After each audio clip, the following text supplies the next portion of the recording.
तजिया कार इरशाद भट्टी ने बयान देते हुए कहा कि लाहौर शहर हो, ओन चौधरी जीत जाए, हजम नहीं होता। सलमान अकरम राजा ने भी कहा कि रात तक वो जब आरओ ऑफिस में थे और गिनती जारी थी तो लीड पर थे, लेकिन जैसे ही उन्हें आरओ ऑफिस से बाहर निकाला गया तो लीड बदल गई। इरशाद भट्टी के बयान पर तबसरा करते हुए सुहेल वरैश ने कहा कि हम ख्याली तौर पे कुछ कह तो सकते हैं, लेकिन ऐसी बात करना मुनासिब नहीं जिसके हमारे पास सबूत नहीं है। हमने देखा कि एक सियासी जमात पर अताब थी, उनके बंदों को पकड़ा गया, सब कुछ हुआ, वो सब रिकॉर्ड पर है, उसके सबूत भी हैं, तो हम उनकी बात कर सकते हैं। लेकिन इस हल्के का रिजल्ट आ गया है और हमारे पास ख्याली बातों के अलावा अगर कोई सबूत नहीं है तो रिजल्ट को मानना ही मुनासिब है। अब NA-15 से नवाज शरीफ का हारना भी किसी अपसेट से कम नहीं, लेकिन अगर ये कहें कि NA-130 से नवाज शरीफ हार जाते तो ये बगैर सबूत के बात करना मुनासिब नहीं होगा, क्योंकि NA-130 नवाज शरीफ की इंतहाई मजबूत विकेट है। ये विकेट गिरती तो पाकिस्तानी इलेक्शन तारीख का सबसे बड़ा सरप्राइज होता। इस पर तबसरा करते हुए मजहर अब्बास का कहना था कि जो भी ताखीर हुई है उस पर इतना तो साबित होता है कि इलेक्शन कमीशन मुकम्मल तौर पर नाकाम जरूर हुआ है। दूसरी जानिब ख्वाजा साद रफीक ने लतीफ खोसा के हाथों शिकस्त पर ट्वीट करते हुए लिखा, सरदार लतीफ खोसा साहब को दिली मुबारक, अवामी फैसले पर खुश दिली से सर तस्लीम खम।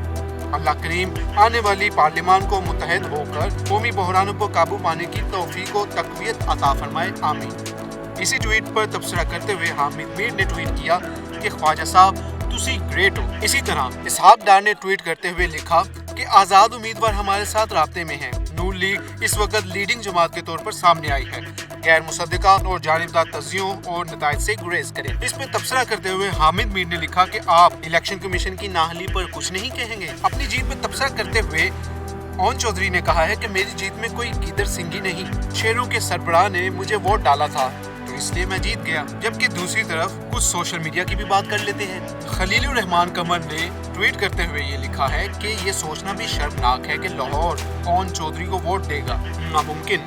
PTI की हमायत याफ्ता आज़ाद उम्मीदवारों में अब तक के सबसे बड़े अपसेट अगर नजर डाली जाए तो इनमें बड़े बड़े नाम शामिल हैं, जिनमें अयाज अमीर, राजा बिशारत, सिमाबिया ताहिर, मेहरबान कुरैशी, आलिया हमजा, डॉक्टर यास्मीन राशिद, आमिर मुगल, कैसरा इलाही, सलमान अकरम राजा, मेजर ताहिर सादिक शामिल हैं। सीनियर तजियाकार कामरान खान ने कहा है कि रात 5 बजे मैं जब सोने जा रहा था तो नून लीग कहीं दूर दूर तक नजर नहीं आ रही थी। तमाम टीवी स्क्रीन्स पर ऊपर से नीचे तक आज़ाद का सफ़ेद रंग ही नजर आ रहा था। हाँ, सरकारी नून लीगी अफरा तफरी उरूज पर थी। मोबाइल फोन सर्विसेज पूरे मुल्क में बंद थी। चीफ इलेक्शन कमिश्नर तकरीबन रात 11 बजे अपने दफ्तर से उठकर कहीं जाने के बाद सुबह 2 बजे अकबी दरवाजे से अपने दफ्तर में वापस लौट आए थे। तमाम पोलिंग स्टेशन मीडिया से पाक कर दिए गए थे। फिर सुबह 3 बजे के आसपास इलेक्शन कमीशन ने KPK की 3 सूबाई असम्बली नशिस्तों पर नताइज दिए। भाइयों बहनों दोस्तों, सुबह 5 बजे के बाद काया पलटना शुरू हो गई। इलेक्शन नताइज दिखाई दे रहे हैं। जैसे जैसे फरवरी 9 के सूरज की रोशनी फैलना शुरू हुई है, नून लीगी कामयाबी के आसार भी फैलना शुरू हो चुके हैं। क्या कह सकते हैं कि अब बस नाम रहे अल्लाह का। जबकि दूसरी तरफ सीनियर तजियाकार हामिद मीर का कहना है कि कल शाम 5 बजे पोलिंग खत्म हुई। 18 घंटे गुजरने के बाद भी मुकम्मल इंतखाबी नताइज नहीं आए। आज सुबह 10 बजे तक नताइज सामने लाना इलेक्शन कमीशन की जिम्मेदारी थी। इलेक्शन कमीशन मुकम्मल तौर पर नाकाम हो चुका है। पूरी दुनिया में पाकिस्तान को बदनाम करने का जिम्मेदार कौन है? सीनियर तजियाकार अफसार आलम ने कहा, ट्वीट किया कि नून लीग के साथ हाथ हो गया।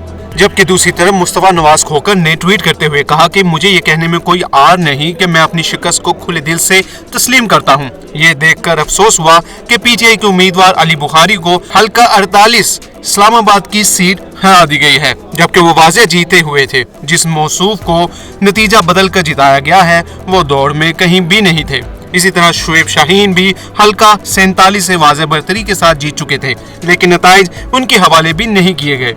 ये बदतरीन धांधली और आग से खेलने के मुतरादिफ है। जबकि शाहिद हक्कान अब्बासी ने कहा है कि पाकिस्तान की आवाम ने अपना फैसला भरपूर तरीके से सुना दिया है। अवामी मैंडेट को किसी भी तरीके से रद्द-ओ-बदल करने की कोई भी कोशिश गैर इस्तेहकाम की सूरत पैदा करेगी। इलेक्शन की गहमा गहमी गुजर चुकी है, अब मुल्क को आगे बढ़ना चाहिए और इसके लिए जरूरी है कि पाकिस्तान की टॉप की लीडरशिप جس میں میاں محمد نواز شریف، عمران خان، مولانا فضل الرحمان، آصف علی زرداری، بلاول بھٹو زرداری شامل ہیں، کو آگے آ کر اپنے سیاسی اختلافات کو بلا کر ملک کی بہتری کے لیے اکٹھے بیٹھ کر فیصلے کرنے کی اشد ضرورت ہے۔